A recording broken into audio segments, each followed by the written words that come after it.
오늘을 함께하며 여러분의 내일을 응원합니다. 성공예감 이대호입니다.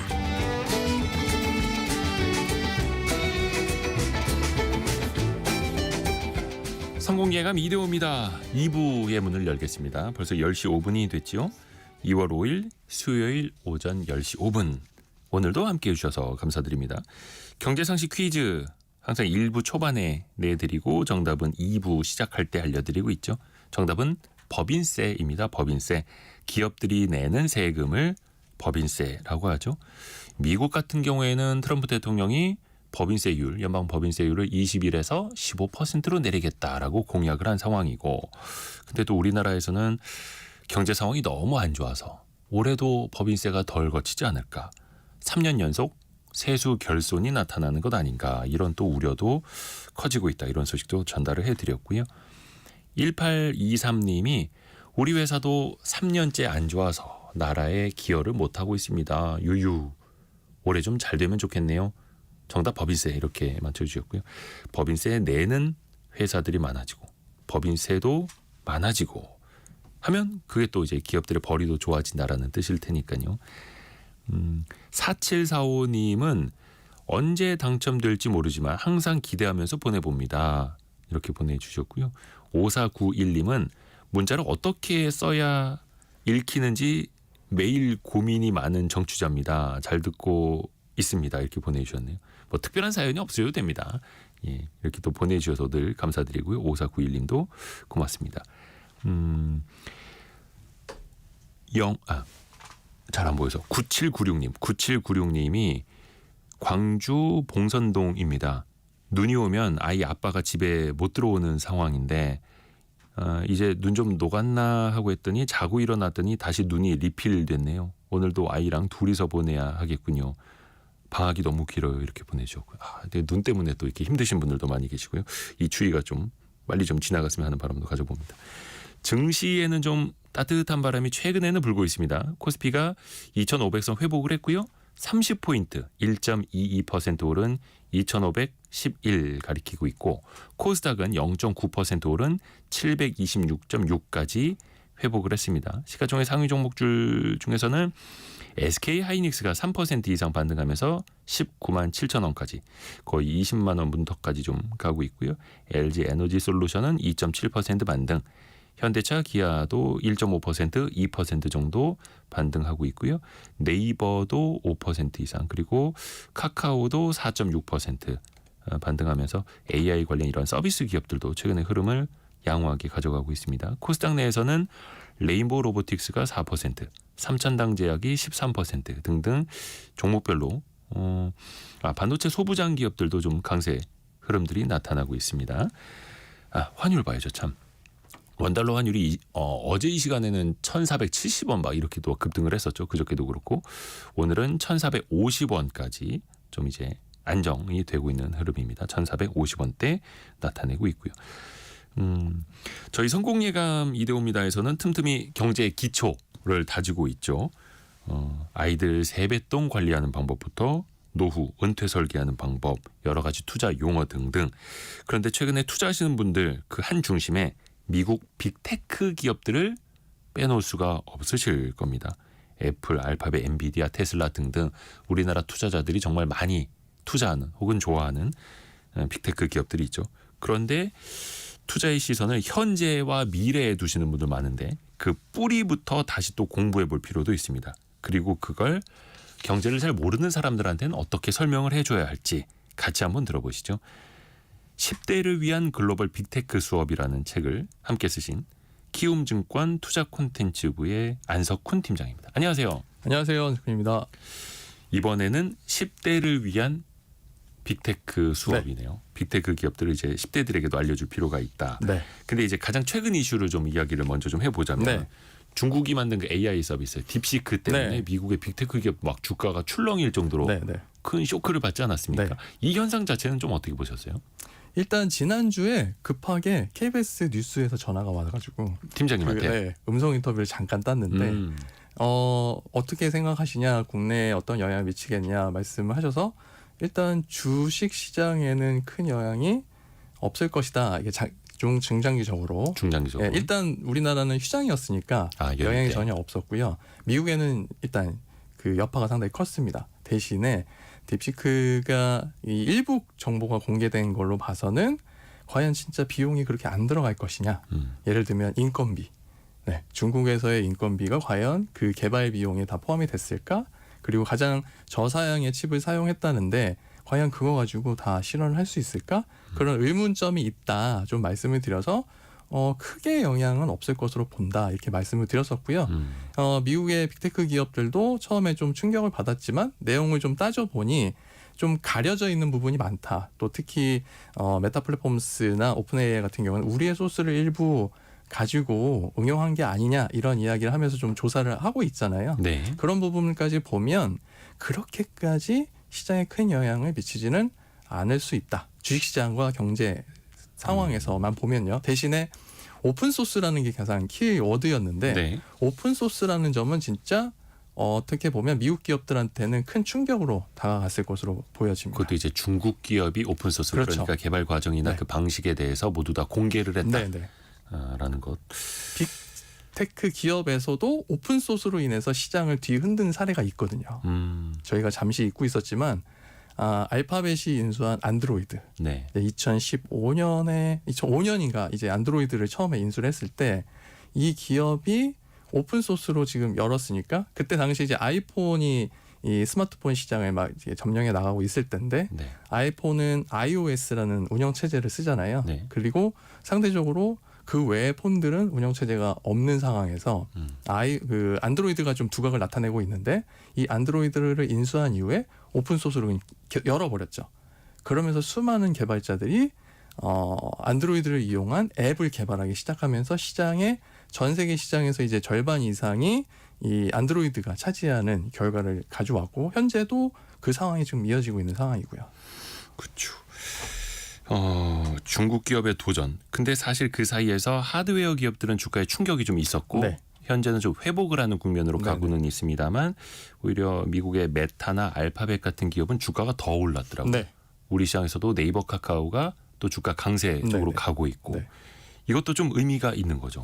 의미가 있다고 봐야 하겠죠. 일단은 최근까지 정말 국내 서학개미뿐만 아니라 지금 뭐 국내 대부분의 국민들이 엔비디아 정도 한 번쯤 다 들어보시지 않았을까. 네네, 그럼요. 워낙 언론에서 이야기들 많이 하고 있고 예. 우리 생활에서도 엔비디아 칩이 많이 활용이 되고 있는데 그런 측면에서 보면 하드웨어는 한계가 있단 말이죠. 우리가 네. 삼성전자가 전 세계 반도체 수출 1위를 차지하고 있지만 매번 많은 도전과 한계에 직면하듯이 하드웨어 자체는 그 한계가 조금 더 짧다고 할까? 그러니까 이 성장의 어떤 기운이나 이런 주기가 좀 짧은데 소프트웨어는 아직 시작을 하지 않았기 때문에 소프트웨어 분야는 조금 더 앞으로 미래를 보고 접근할 수 있는 분야다 해서 많은 분들이 이제 관심을 갖고 계시고요. 실제로 엔비디아도 그래서 소프트웨어 쪽으로 계속 역량을 모아가고 있는 상황입니다. 그리고 이번에 10대를 위한 글로벌 빅테크 수업책을 내셨는데 네. 특히 10대들까지도 빅테크에 대해서 알아야 할 필요는 어떤 게 있을까요?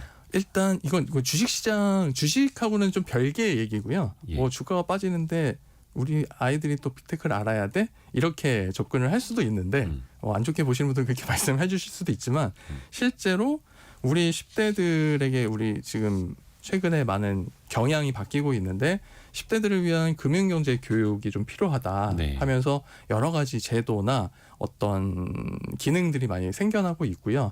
여기에 첨부해서 이번 책에서 그래서 주요했던 거는 원래 금융경제 10대들이 금융경제 쪽으로 초점을 두고 빅테크 기업들은 그럼 어떻게 과연 돈을 많이 버는 걸까?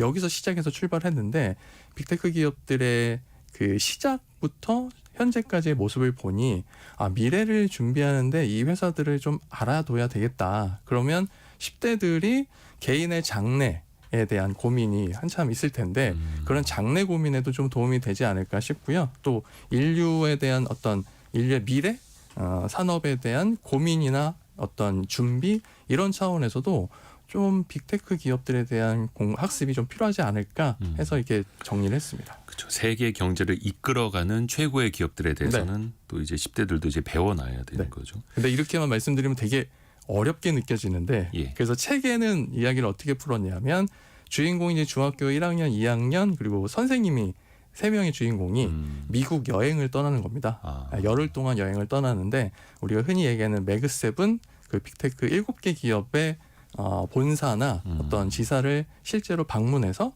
탐방을 하고 거기서 이 기업이 어떻게 시작을 했고 어떤 어려움을 겪어서 오늘에 왔고 앞으로 미래를 위해서 무슨 준비를 하고 있다 이런 부분을 뭐 가상 인터뷰나 아니면 여러 가지 대화 형태로 풀어냈고요. 그리고 마지막에는 버크셔 해서웨이, 이 워런 버핏이 회장으로 계신 버크셔 해서웨이 주주총회를 둘러보면서 전 세계의 자본시장뿐만 아니라 전 세계의 어떤 경제를 이끌어가는 주요 기업들의 움직임을 실제로 알기 쉽게 보고 돌아오는 일종의 탐방 여행기로 정리를 했습니다. 이제 책 구성이 그렇게 되어 있다라는 건데 네. 실제로 좀 여유 있으신 분들은 미국 서부 지역 여행하실 때 네. 빅테크 기업들 그 기업마다 견학 코스가 있지 않습니까? 네네. 일부 기업들은 공개하고 있고 그렇죠. 아니면 일부 기업은 지인이 있어야 들어갈 수가 있어서 그런 부분은 좀 확인하고 보시면 되고요. 그렇죠. 네. 그래서 아예 관광객들을 받는 그 견학 코스도 네, 가볼 수 있다라는 거. 네. 그것도 굉장히 좋은 자극이죠. 네.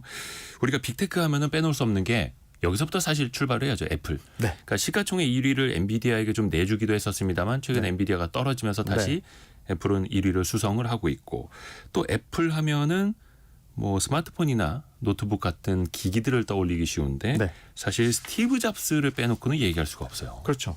스티브 잡스가 애플의 중심이고 또 애플을 상징하는 어떤 신적인 존재? 애플 직원들은 그렇게 얘기를 하고 여전히 있으니까요. 정신적인 지주. 그렇죠. 특히 그 샌프란시스코 실리콘밸리에 가시면 애플파크라고 네. 이 도넛 형태의 본사 사옥이 있어요. 엄청 크죠. 저도 거기 2번 이제 비지터 센터를 가봤는데 어. 실제로 외부인은 못 들어갑니다. 그러니까 거기 비지터 어디 센터만 언덕 위에인가 있는데 네. 거기는 그 사진으로만 보여주고 방문객들은 옆에 그 애플 스토어 있는 매장 네네. 비지터 센터라고 옆에만 하죠. 갈 수 있죠. 네. 거기 2층에 가서 설명을 해줍니다. 저기가 뭐고 이렇게 막 얘기를 해주고 1층에는 그 동일하게 그 모형으로 만들어놔서 설명을 해주는데 네. 재밌는 건 미국에 가시면 지하 주차장을 쉽게 볼 수 없거든요. 워낙 다 넓잖아요. 그냥 다 예. 공터가 있으니까 그쵸, 차를 땅이 지상에 넓으니까. 대는데 애플파크의 비지터 센터에 가시면 지하 주차장을 경험하실 수 있습니다. 미국에서 보기 힘든. 네. 그래서 항상 가면 차를 지하에 대고 이제 올라가야 돼요. 네네네. 그래서 지상에는 차가 없다. 네, 이것도 팁으로 좀 말씀을 드리고 애플파크를 통해서 간접적으로 이제 애플에 대한 이야기를 듣는데 많은 분들이 거기서부터 일단 스티브 잡스에 대한 존재를 확실히 인지하고 돌아올 수 있는 어떤 여러 가지 상징물들이 많이 있죠. 그렇죠. 또 하나 스티브 잡스가 회사에서 한때 쫓겨났었다라는 네. 것도 맞습니다. 상당히 상징적인 포인트예요. 네. 스티브 잡스가 많은 분들이 사실 이게 성공을 하면 추앙을 받는 게 맞잖아요.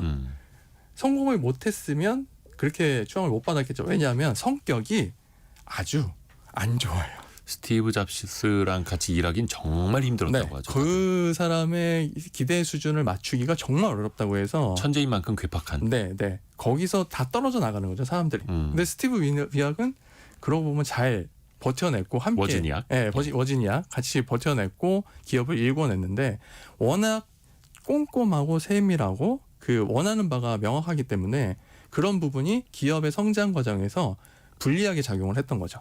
그래서 이 사회에서 안 되겠다, 제껴야겠다. 그러니까 이 사회랑 마찰도 많았고 네. 너무 고집불통이고. 네네. 이거는 꼭 해야 됩니다 하면 끝까지 자기 고집을 버리지 않다 보니까 기업을 운영하는 입장에서는 그게 너무 힘들었던 거죠. 그래서 이 사회에서는 네. 그 창업자인 스티브 잡스를 네. 너 나가 네. 했던 거고요. 그렇죠. 그게 실제로 가능한 게 미국 기업의 거버넌스이고 가능합니다. 네. 우리나라 같아서는 꿈도 못 꾸는 그렇죠. 그런 일이긴 네. 한데 근데 어찌됐든 간에 애플이 위기를 겪으면서 다시 결국엔 스티브 잡스를 불러오게 됐잖아요. 물론 이제 뭐 인수한 기업의 그 뭐 합병 과정에서 좀 있었습니다만 네. 그때부터 애플의 전성기가 다시 시작됐다 이렇게 봐도 그렇다고 되겠죠. 봐야 하겠죠. 애플이 정말 어려워서 스티브 잡스에게 이제 구원 요청을 한 거죠. 구원 투수로 이제 등장을 했는데 그 전에 스티브 잡스가 토이스토리라는 애니메이션을 가지고 큰 성공을 거둡니다. 픽사. 네, 픽사에서 토이스토리라는 애니메이션을 만들고 나서 이걸 디즈니에 아주 비싼 가격에 팔죠. 픽사를. 그러면서 부호가 되죠. 그리고 그런 성공 사례가 있으니까 애플에서는 창업자를 다시 모셔와야 하겠다. 지금 답이 없다. 이러면서 다시 원대 복귀하게 되는 겁니다. 강력한 리더십이 필요하다. 네. 그러고 나서 그 맥 PC, 네, 아이맥, 그쵸, 아이북 여기에 우리에게 제일 익숙한 건 아이파드. 네. MP3 플레이어. 네네. 거기서부터 또 엄청난 혁신이 시작됐던 네. 거고 디자인과 그 사용성 그렇죠. 이런 것들 엄청나게 네. 강조를 하면서 혁신 기업이 그렇게 또 엄청난 성장을 시작을 했던 거죠. 아이팟이 나오면서 우리 아이리버가 그렇죠. 어려웠죠. 우리나라 MP3 기업들 어떻게 보면 이제 원조인 네, 전 디바이스 세계를 기기들이 휩쓸었다가 예. 아이팟이 나오면서 그때부터 이제 서서히 이제 사양화되는 모습을 나타내기도 했습니다. 그렇죠. 2000년대 초반까지만 네. 하더라도 대한민국 MP3 플레이어가 네. 세계적으로 엄청 그럼요. 잘 나갔었는데 전 세계적으로 모든 젊은이들이 목에 그렇죠. 달고 있었잖아요. 걸고 다니던. 네. 스티브 잡스가 그런데 2011년에 네. 세상을 떠났죠. 네.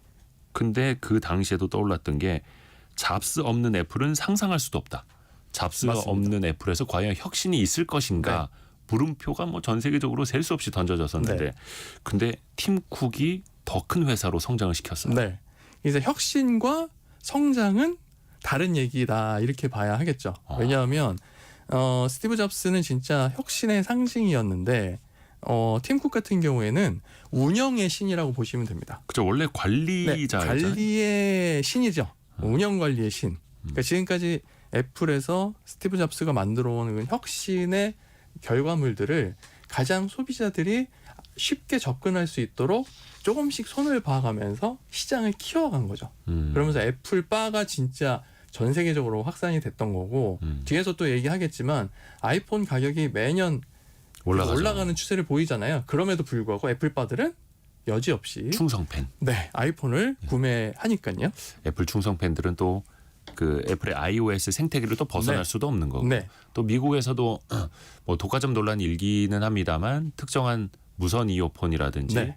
여러 가지 주변 기기를 애플 기기끼리만 더 빠르게 동기화되게 만들고 그렇죠. 더 네. 빠르게 연결되게 만들고 하다 보니까 다른 걸 쓰면 더 불편하게 되고 맞습니다. 참 애플이 그런 식으로 머리를 잘 쓴 거죠 어떻게 보면. 자 그런데 애플의 미래 먹구름이 없는 것이냐 늘 항상 그것은 있어 왔어요. 그럼요. 특히 최근에는 네. 중국과 관세 전쟁 네. 벌어지게 되면은 아이폰 같은 경우에도 중국에서 많이 만들어 오지 않습니까? 그렇습니다. 그럼 타격을 받을 수도 있지 않을까요? 아무래도 타격이 있죠. 일부 있는데 이건 또 이제 선행 학습을 한번 했잖아요. 2018년에 네, 트럼프 1기 때 이미 한번 경험을 했고 당시에도 관세가 인상되면서 애플은 아이폰에 그대로 관세 인상분을 반영을 합니다.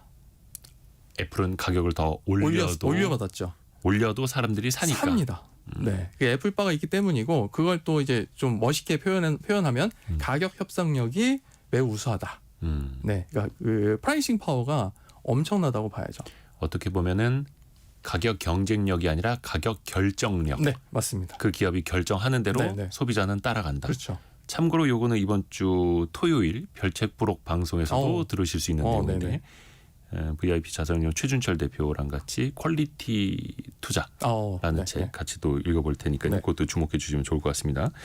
그런 이제 퀄리티를 또 보여주는 기업들이고 근데 애플은 결국에는 노이즈는 있겠지만 어떤 관세 전쟁의 타격은 거의 없을 것이다 이렇게 보시는 것 같네요. 네, 일단 현재까지 멕시코 그리고 캐나다와는 관세 문제를 유예시킨 상황이고 중국과는 아무래도 오늘이나 내일쯤 이야기가 더 나올 텐데 일단 시진핑이나 트럼프나 한번 다 경험이 있으니까 약간 여유를 가지고 접근할 것으로 보이고요. 처음이 아니니. 네, 그리고 앞서 말씀드렸던 가격 결정력 외에 애플은 현재 인도와 베트남에서 생산을 계속 늘리고 있습니다. 이 다변화, 생산지 다변화를 통해서 시장이 또 그쵸. 대응하는 부분이 있고요. 또 궁극적으로 보면 소프트웨어 관련된 특히 서비스 관련된 매출이 계속 증가하고 있는 부분도 또 이런 대응할 수 있는 기회라고 보여집니다. 예를 들면 이제 앱스토어에서 매출이 정말 계속 꾸준히 늘어나고 있는데 지난주에 이제 실적 발표를 했잖아요. 네. 여기서 서비스 매출이 전년 동기 대비 14%나 증가한 263억 달러를 기록을 했습니다. 서비스 매출. 서비스만. 그러니까 기기 판매가 아니라. 네. 그러니까 이걸 다시 쉽게 말씀드리면 소프트웨어를 통한 매출이 263억 달러가 되고 특히 이게 총 매출의 20%가 넘어섰어요. 그러니까 전체 매출에서 20%가 넘는 부분을 소프트웨어에서 가져간다는 건 이후에 애플이 생태계를 계속 확장하면 확장할수록 매출은 기하급수적으로 늘어날 것이다. 그렇죠. 네. 그 생태계를 사람들은 벗어날 수도 네. 없고. 특히 여기서 좀 우려가 되는 건 우리나라뿐만 아니라 전 세계적으로 10대들이 애플 아이폰을 비롯한 이 애플의 생태계에 점점 빠져들고 있다. 표현이 좀 그렇습니다. 그러니까 요즘 좀 젊은 친구들은 삼성폰이 아니라 네. 애플폰 쓰고 싶어 이렇게 네네. 얘기하는 게 많고. 저희가 저희 채널 K에서 트렌드 코드라는 그 코너를 운영하고 있는데 거기서 이제 젊은 MZ들이 이야기를 막 나누는 걸 네. 담고 있어요. 거기서 얘기가 이제 삼성 이재용 회장이 갤럭시 25를 세븐을 출시하고 사용을 하지만 딸은 어떤 폰을 사용할까? 아이폰을 씁니다. 그렇죠. 네. 조금 이제 씁쓸한 이야기인데 네네. 이게 또 현실이라는 거고.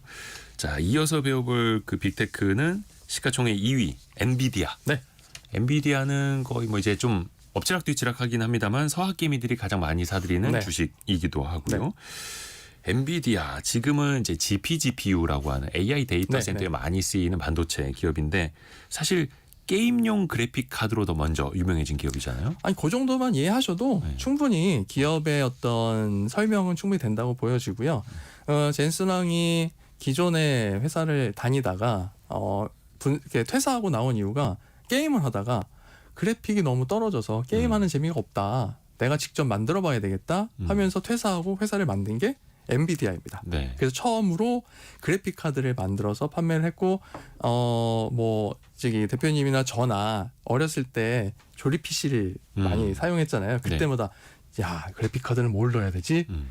엔비디아라는 데가 좋아. 지포스래. 그쵸. 그렇게 해서 많이 사용을 했잖아요. 네네. 그게 지금까지 이어져 왔고 여러 번의 그 위기를 겪었습니다만 엔비디아도. 계속 성장해 오면서 오늘날의 엔비디아 전 세계 시가총액 1위를 1위에 오르기도 한 기업으로 성장을 했죠. 근데 사실 그 기업 초반에 엔비디아는 무슨 GPU냐, CPU가 어떻게 보면 컴퓨터의 두뇌이고 그렇죠. GPU는 약간 좀 그냥 있으면 좋은 것 정도 이렇게 해서 취급을 받기도 했었는데 어찌됐든 간에 엔비디아는 GPU라는 한 우물을 팠고 그러다가 이 대박이 터지기 시작한 게 비트코인 채굴 열풍을 만난 거잖아요. 맞습니다. 아마 이제 조금만 기억을 더듬어 보시면 2010년대 후반에 중국에서 그 공안들이 농촌 지역을 막 샅샅이 뒤지면서 들어가가지고 컴퓨터 전원을 뽑는 그런 그림을 많이 보셨을 거예요. 비트코인 채굴장. 네, 채굴장. PC를 막 100대, 200대씩 깔아놓고 근데 비트코인을 그 채굴하는. PC도 케이스가 있는 것도 아니고 네. 그냥 그래픽 카드만 맞아요. 수백 수천 개 깔아놓은 맞습니다. 곳. 그게 어디 회사 거냐? 엔비디아 엔비디아 겁니다. 거. 네. 그때 그래서 비트코인을 빨리 채굴을 하려면 병렬 연산이 빠른 GPU로 활용하는 게 좋다라고 맞습니다. 하면서 네네. 엄청나게 팔렸죠. 그렇죠. 주가도 그때 또 엄청 올랐었고. 그때 당시에 주식 분할 전인데요. 당시에 $500까지 올라갔었습니다. 그리고 중국을 비롯해서 미국 등 전 세계에서 비트코인 채굴에 대한 제한을 걸자 $200 밑으로 떨어졌었고요. 그때 변동폭이 엄청났었죠. 네, 그래서- 반토막 또 더 났죠. 네. 그래서 $160 밑으로 $150 선까지 빠졌는데 예. 개인 투자자분들은 너무 무섭잖아요. 맞아요. 그래서 그때 많이들 또 던지셨죠. 그때 엔비디아를 손절한 사람들이 많았습니다. 제 주변에도. 아픔이 있는. 네. 근데 그러다가 AI 시대를 만나면서 네. 다시 한번 또 퀀텀 점프를 했어요. 네, 네. 이게 재작년에 이 오픈 AI가 조금씩 활성화되면서 구글의 제미나이 등 AI 서비스가 막 본격적으로 나오는데 자, 그러면 이런 서비스가 제대로 돌아가려면 연산 능력이 제일 중요하고 네. 앞서 앵커님 이제 대표님 말씀해 주신 것처럼 병렬로 일을 계속 해내야 되잖아요. 네. 그러다 보니 야, 이걸 만들어 줄 수 있는 곳이 어디야? 엔비디아밖에 없었던 거죠. 네. AMD라는 차선책이 있었는데 상대적으로 기능이 많이 못 떨어지고. 따라온다. 이렇게 시장에서 평가가 있었고요. 사실 AMD는 2등 전략으로 많이 따라가고는 맞습니다. 있는데 네. 게임 좋아하시는 분들도 그래픽 카드 엔비디아 게 비싸면 AMD를 좀 그쵸. 쓰는 약간 이런 네네. 게 있었는데 그게 인공지능 시대에도 마찬가지로 또 이어지고 있는 거고요. 근데 항상 이제 논쟁이 있는 게 그거 있습니다. 과연 엔비디아가 젠슨 황 CEO가 네. 비트코인 채굴 시대를 내다봤을까?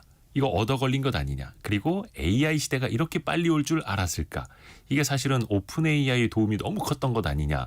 근데 과연 엔비디아는 이걸 선견지명으로 미리 내다보고 준비를 한 걸까요? 아니면 네. 좋은 시대를 운 좋게 만난 걸까요?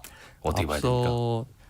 앞서도 잠깐 말씀드렸지만 성공하고 나서 평가하는 건 다 좋은 거니까요. 선견지명이라고 지금은 말할 수 있는데 만약에 실패했으면 그럴 줄 알았어. 그럴 리가 있어라고 많이들 하셨을 겁니다. 준비를 많이 했고 제일 포인트는 젠슨 왕이 자기가 좋아서 시작한 일에 모든 것을 쏟아붓고 거기서 성과를 창출할 때까지 계속 잘 버텨냈다는 게 가장 큰 것 같아요. 저희가 이제 연말에 연예대상이나 네. 이 연기자분들의 이제 수상 소감을 들어보면 그런 게 되게 많잖아요. 포기하지 않고 끝까지 버틴 것. 하다 보니 이 자리에 아. 섰다. 젠슨랑도 비슷하지 않을까 하는 생각이 들고요. 네. 이와 그것도 또 다시 한번 말씀을 드리면 과거에 애플이 GUI라고 그래픽 유저 인터페이스 그러니까 우리가 과거에 처음에 IBM PC가 나왔을 때는 기억하실 거예요. 도스라고 해서 네네. 다 이게 일일이 명령어를 쳐가지고 뭔가 했잖아요. 저 초등학교 때만 하더라도 컴퓨터 학원 가면 도스 베이직 그렇죠. 배웠죠. 예. 네네. MS 도스를 꼭 배워야 그 다음에 코볼 뭐 이런 C 이런 언어로 넘어갔으니까요. 그렇죠. 근데 당시부터 애플은 마우스 가지고 했습니다. 클릭 클릭 클릭. 그러면 이게 무슨 얘기냐면 사람은 직관적으로 화면은 시각적인 걸 보고 그렇죠. 모든 것을 하기를 원해요. 시각화. 그러면 이 시각화라는 건 지금의 컴퓨터 그래픽 또 AI가 만들어주는 영상까지 여기까지 자연스럽게 계속 흘러가는 그런 어떤 플로우 위에 있게 된 거죠. 아하. 그렇게 해서 그 그래픽 카드로 한때 시가총액 1위까지 올랐던 네. 엔비디아이고요. 그 선견지명이 있었다라고 볼 수 있는 증거 중에 하나가 또 그런 이야기도 있더라고요. 2010년대 후반에 네. 엔비디아가 그때부터 GPGPU를 염두에 두고 HBM 개발을 또 국내 회사들한테 먼저 또 제안을 했다라는 점에서 네네. 또 미리 또 준비를 한 네. 거다 이렇게 또 볼 수도 있겠고요. 실제로 제가 2018년, 2019년에 CES를 다녀왔거든요. 네. 이제 국내에서 많이 가시기 전이에요. 지금은 진짜 많은 분들이 가서 보고 오시는데 정말 CES 가면 한국 사람 많다고. 네. 요즘에 이게 한국말이 들려요. 근데 그 당시는 중국말이 많이 들렸습니다. 가서 보았는데 당시에 엔비디아가 여러 가지 이제 제품을 시제품 같은 걸 출시했는데 네. 로보틱스 자율주행 경주용 자동차. 그때부터. 네, 우리 흔히 얘기하는 F1이라는 그 큰 그렇죠. 포뮬러 1. 포뮬러 1 그 경주용 자동차가 있잖아요. 네. 로보틱스 자율주행 포뮬러 그런 대회가 있대요. 거기에 실제로 엔비디아가 자기들의 칩을 활용해서 차량을 만들어서 출품을 하고 수상을 했다고 하면서 정말 큰 부스를 마련해서 소개를 하고 있었습니다. 얼마 전에 그 피지컬 AI라고 네. 자율주행과 로봇에 적용되는 그 AI 플랫폼을 강화하겠다는 네, 발표를 했는데 거의 뭐 2010년대 후반부터 엔비디아는 다 그 계획이 있었던 거예요. 네네. 네. 괜히 빅테크 기업이 아니죠. 괜히 시총이 1위에 올랐겠습니까? 그렇죠. 또 우리가 빼놓고 이야기할 수 없는 게 테슬라입니다. 테슬라. 네. 이제 테슬라는 뭐 잠시 후에 뭐 AI 쪽도 이야기를 하겠습니다만 네. 일단 자동차를 빼놓고 이야기할 수가 없어요. 가장 최근의 이슈는 이제 관세, 무역 네, 전쟁인데 테슬라도 어쩔 수 없이 뭐 부품이라든지 이런 것도 뭐 멕시코에서 들여오는 게 있고 그렇죠. 타격을 또 안 받을 수가 없지 않습니까? 네, 일부 타격을 받을 것으로 우려가 되면서 그저께 한 5% 넘게 또 급락을 했는데 오늘은 또 한 2%대 반등을 해서 네. 아무래도 전반적인 자동차 업종에 대한 흐름과 같이 가는 모습을 보이고 있는데요. 네. 일단 요거는 이제 자동차 산업에 국한해서 봐야 할 것으로 보이고 대신에 최근에 머스크가 참 다양한 의견을 다양하게 제시하면서 이런 자동차 산업에 대한 관세 외에 여러 관점에서 조금 안 좋은 소리를 듣고 있죠. 네. 이게 또 주가에 좀 일부 영향을 미치고 있습니다. 그 한때는 이게 항상 이제 실적 발표 때마다 네. 주가에 오르막 내리막이 좀 네. 있기는 한데 네. 한 몇 년 전까지만 하더라도 테슬라는 실적 안 보고 사는 주식이었다가 지금은 분기별로 실적이 나올 때마다 기대치를 충족했네 못했네 자동차 판매 대수가 그렇죠. 어땠네 이 노이즈가 항상 심하거든요. 네. 또 주가 오름폭에 비해서 기업 실적이 좀 부진하다 이런 지적도 있고요. 네, 단순하게 실적과 주가를 보면 비쌉니다.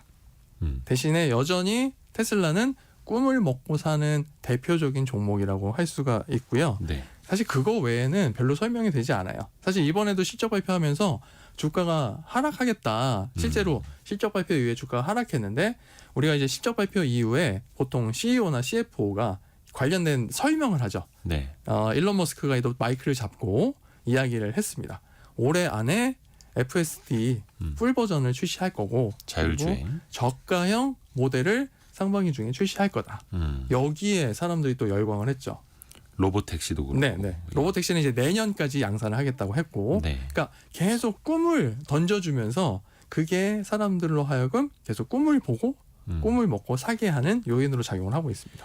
근데 그 꿈을 그냥 꿈으로 끝내는 게 아니라 실현을 네. 한다라는 게 대단한 거죠. 이게 문제라고 할 수 있는 건 일론 머스크가 언제까지 할게라고 하는 것들이 문제예요. 항상 그 기간은 정확히 맞지는 네. 못했는데 달성하진 못했는데 해요. 근데 하기는 해요. 본인이 말한 건 하는데 보통 얘가 내년까지 우리 이거 할 거다 하면은 보통 2, 3년 후에 예, 돼요. 돼요.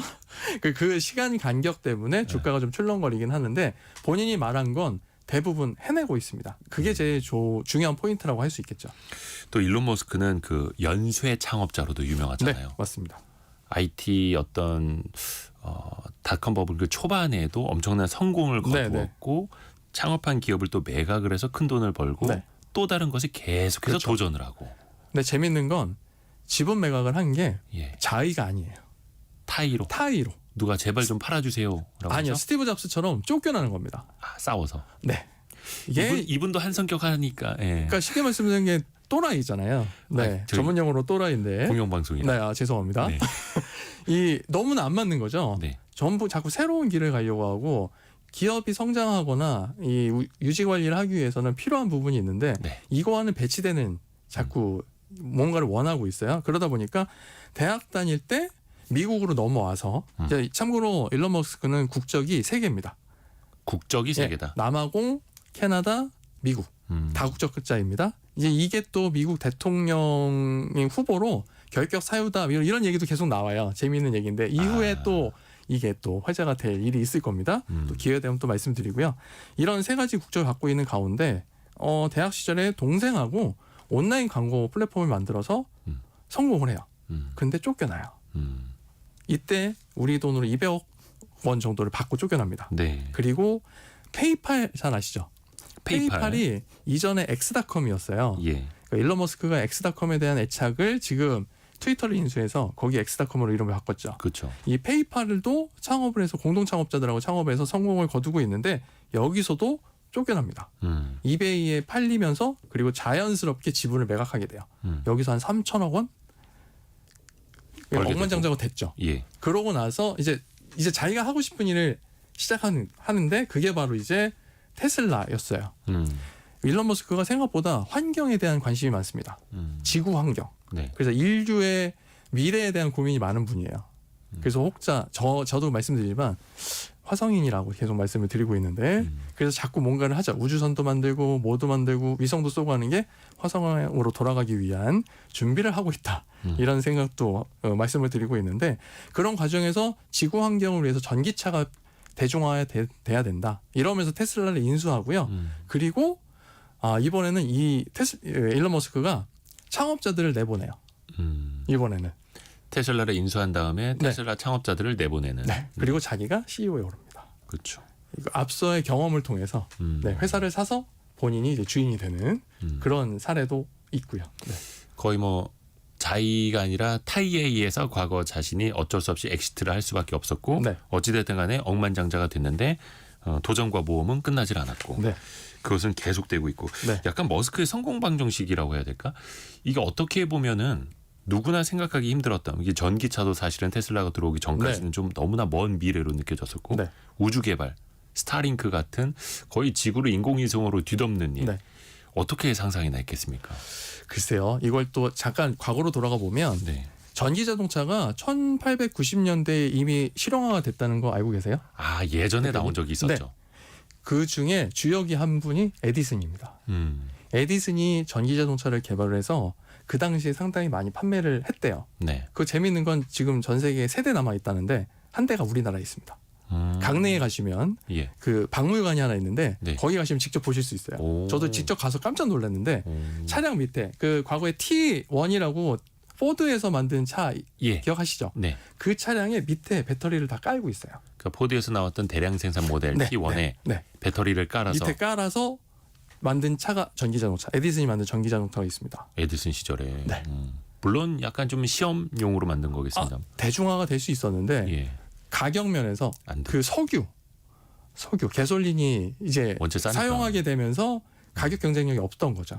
그러면서 내연기관이 활성화가 되고 전기차는 그때 사그라치게 됐습니다. 정확히 지금 기억이 안 나는데 1970년대였네. 80년대 그때 수소차도 그때 그쵸. 개발은 됐었다라고 네, 하고요. 네. 하기사 이게 이제 상업화하려면 그 경제성을 또 봐야 맞아요. 되는 거니까. 아, 근데 참고로 예. 스마트폰도 IBM이 1980년대인가 이미 개발을 했습니다. 예전에 태블릿 PC도 LG전자가 먼저 네, 개발한 먼저 적도 나왔고요. 있었고. 근데 그 때를 언제 어떻게 만나느냐? 네. 그 때를 그 기업이 만들어내느냐 네. 이걸 또 봐야 돼. 네. 테슬라는 어찌됐든 간에 그 전기차 판매 가격도 낮출 수 있었으니까 그렇죠. 상업적으로 성공을 한 거고요. 스페이스X도 그렇고 이제 뉴럴링크라고 네. 해서 인간의 뇌에다가 칩을 심어서 컴퓨터도 작동을 하는 걸 네. 이제 뉴럴링크라는 회사는 보여주고 있고 네. 진짜 앞에서 말씀하신 것처럼 머스크의 상상은 현실이 되네요. 네. 어쩌면 미래인일지도 어쩌면 화성일지도 모르는 머스크의 생각이 중요한 건 뭐 머스크가 어쩌고 저쩌고 여러 가지 이야기가 있지만 저희가 중요하게 봐야 할 건 머스크가 어떠한 도전을 하고 있고 그 성과와 결과가 어떤지는 꼭 챙겨 보셨으면 좋겠습니다. 그렇죠. 근데 참고로 사실 머스크는 어렸을 때 정말 많이 시달림을 당했대요. 그러니까 좀 괴롭힘도 네, 당하고 괴롭힘을 정말 많이 당해서 유학을 가게 된 거, 그러니까 캐나다로 공부하러 가게 된 계기도 그런 어렸을 때 힘들었던 여러 가지 경험이 큰 영향을 미쳤다고 합니다. 그렇죠, 그렇죠. 근데 사실 앞서서 이야기를 해봤던 스티브 잡스의 케이스나 네. 일론 머스크의 케이스나 굉장히 이제 독특한 사람이고 네. 세계에 이제 한두 명 나올까 말까 한 그런 천재들의 이야기이긴 한데 그게 또 우리 10대 청소년들에게는 또 엄청난 또 교훈을 줄 수 있는 네, 네. 뭐 21세기판 위인전이니까요. 구글 이야기도 좀 해봐야 되는데 좀 시간이 좀 없어서 네. 가장 최근 이슈. 구글 같은 경우에는 검색, 광고 네. 이 시장에 이제 세계 주름을 잡는 네. 압도적인 기업인데 또 그럴수록 반독점 규제라는 부메랑을 맞지 그렇죠. 않습니까? 이번에 또 이제 중국에서도 규제를 좀 한다고 하고 조사를 한다고 하고 물론 중국에서는 거의 구글을 사용을 안 하긴 합니다만 사업을 접었기 때문에 전혀 영향이 없고요. 일단 일종의 보여주기식. 보여주기의 어떤 형태로 나타났다고 봐야죠. 근데 미국 내에서도 그렇고 네. 유럽에서는 더더욱이 더 심하게 조사를 하고 네. 있고 기업 쪼개기, 기업을 분할시킬 수도 있다 네. 강제적으로 네. 이 이야기도 나오지 않습니까? 최대 두 개, 기본적으로 검색과 광고 두 개로 쪼개고 만약에 더 쪼개게 되면 안드로이드까지 한 세 개까지 쪼개는 걸 계속 이야기를 하고 있는데요. 정권이 바뀌는 바람에 그럴 가능성이 매우 낮아졌습니다. 아 그게 미국 민주당 정권에서는 그걸 밀어붙였었는데 바이든 대통령 시절에 그걸 밀어붙였는데 결국 성과를 못 냈고 트럼프 대통령은 그럴 생각이 없는 것으로 보여요. 일단 트럼프 대통령 당선 행사에 참여한 CEO들 보셨죠? 일론 머스크 빅테크 기업들 네. 총 출동했죠. 메타 플랫폼스, 알파벳, 테슬라, 여기에 틱톡도 있었고요. 아마존. 이분들이 그 자리에 다 있었다는 건 앞으로 비즈니스 하는데 별 어려움이 없을 없을 수 가능성이 높다.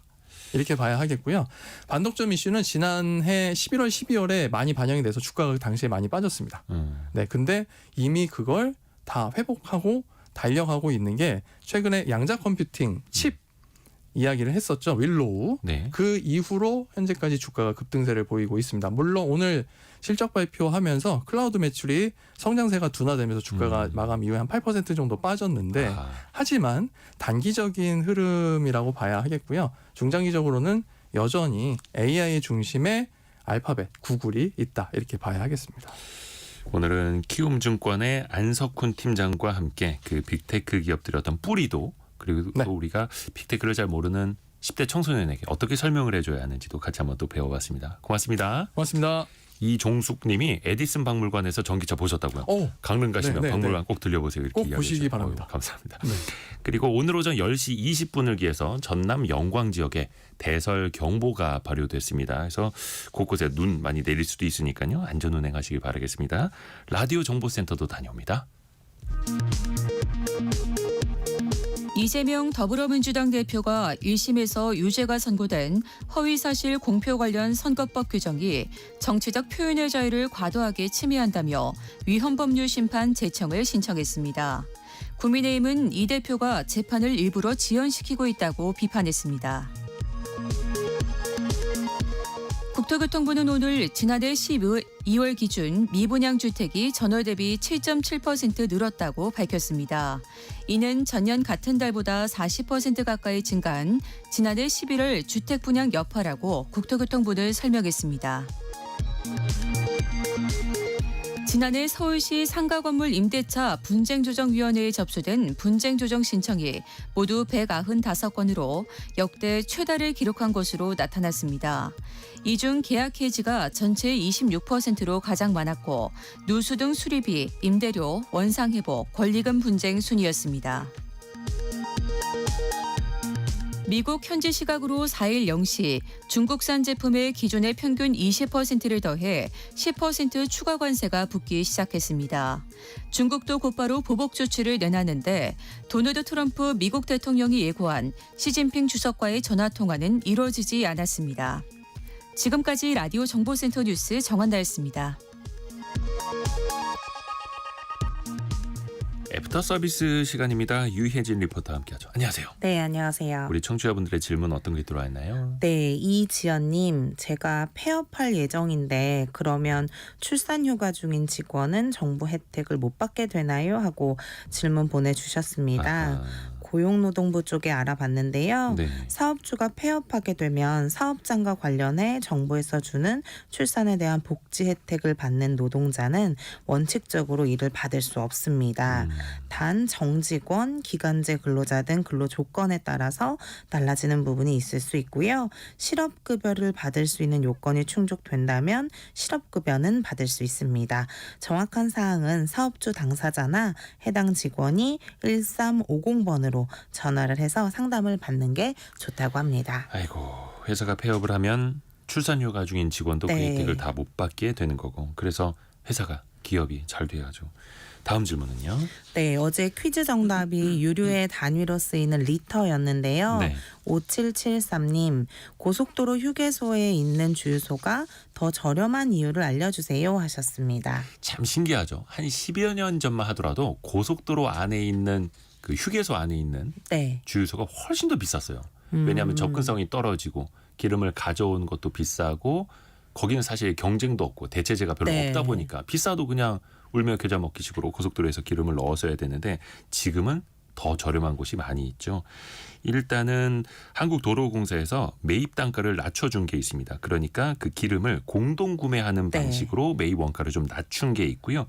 또 무폴, 그러니까 폴이라는 게 주유소 브랜드 같은 건데 네. 단일 특정 기업의 브랜드를 쓰는 게 아니라 자유롭게 어느 회사 기름이든 싼 걸 받아서 팔 수 있게 네. 되면서 원가가 낮아진 게 있는 거죠. 그리고 알뜰 주유소도 들어오면서 경쟁도 더 네. 올라갔고 또 대부분 셀프 주유소로 운영이 되면서 운영비도 좀 절감할 수 있어서 기름값이 특히 고속도로 휴게소에 있는 주유소에서 더 저렴해진 그런 영향도 있습니다. 다음은요. 네, 5160님, 주유를 할 때 리터와 금액 중 어떤 기준으로 설정하는 게 경제적인가요? 하고 질문 주셨습니다. 일단 포인트 적립 측면에서 보면은 리터당 몇 원 단위로 적립이 네. 되다 보니까 포인트, 그러니까 리터식으로 넣는 게 더 유리하다는 이야기가 있어요. 금액 단위로 넣으면 소수점 단위로 끊어지면서 그 아래는 그냥 절삭해버리는 경우가 있어서 리터 단위로 포인트도 적립하는 게 유리하다고 하고요. 할인 비율 역시 카드사가 리터 단위로 제공하는 경우가 네. 많아서 제대로 혜택을 보려면 리터 단위가 더 낫다. 그리고 또 연비를 측정을 할 때도 본인이 직관적인 게 내가 몇 리터 넣었는지 네. 리터당 몇 킬로미터를 가는지로 이렇게 계산을 해보다 보니까 네. 금액보다는 리터로 생각을 하는 게 연비 측정에도 도움이 된다. 이렇게 볼 수가 있더라고요. 다음 질문은요. 네, 2867님. 화물차를 살 때는 부가세 공제가 되지 않나요? 하고 질문 주셨는데요. 네. 국세 상담센터에 문의를 해봤습니다. 사업용 화물차를 사는 경우 부가가치세 매입 세액 공제를 최초 한 번에 한해 받을 수 있습니다. 부가가치세 매입 세액 공제는 사업을 위해 구매한 물품이나 서비스의 부가가치세를 환급받는 제도인데요. 이는 사업용으로 사용하는 차량이기 때문에 가능한 것이고 차량 수리비, 주유비 등에 대해서도 부가세 공제를 받을 수 있다고 합니다. 그렇죠. 사업하시는 분이 트럭, 화물차를 구매하면 부가세를 환급받을 수 있다는 거. 근데 그게 최초 한 번에 네. 한해서. 다음 질문은요. 네, 8385님. 집금 거래 목적은 무엇인가요? 하셨습니다. 집금 거래, 말 그대로 돈을 한 곳에 모아서 거래한다라는 네. 건데요.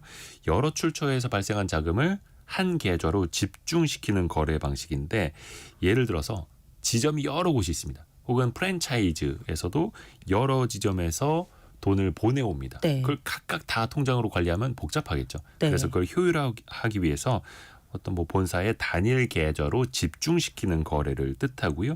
그러다 보면은 관리의 효율성이 높아지겠죠. 또 자금 상황도 명확하게 더 쉽게 빠르게 직관적으로 파악할 수 있겠고요. 다만 이게 초기 설정이 좀 복잡할 수 있고 네. 금융사에서 시스템을 구축하는 비용이 좀 들 수 있다라는 단점도 있고요.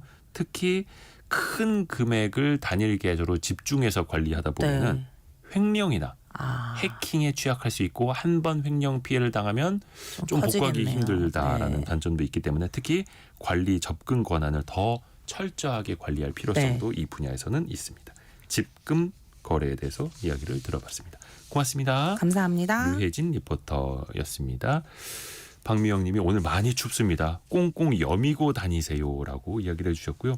오늘 정말 춥다라고 보내주시는 분들도 계시는데요. 또 곳곳에 따라서 한파특보 또 대설경보 내려진 뭐 전북 지역도 소개를 해드렸는데요. 추위 피해 없으시길 또 각별히 주의하시길 바라겠습니다. 저희는 내일 아침 9시 5분에도 또 따뜻한 소식, 도움이 되는 소식 많이 갖고 돌아오겠습니다. 성공예감은 오늘도 여러분을 응원합니다.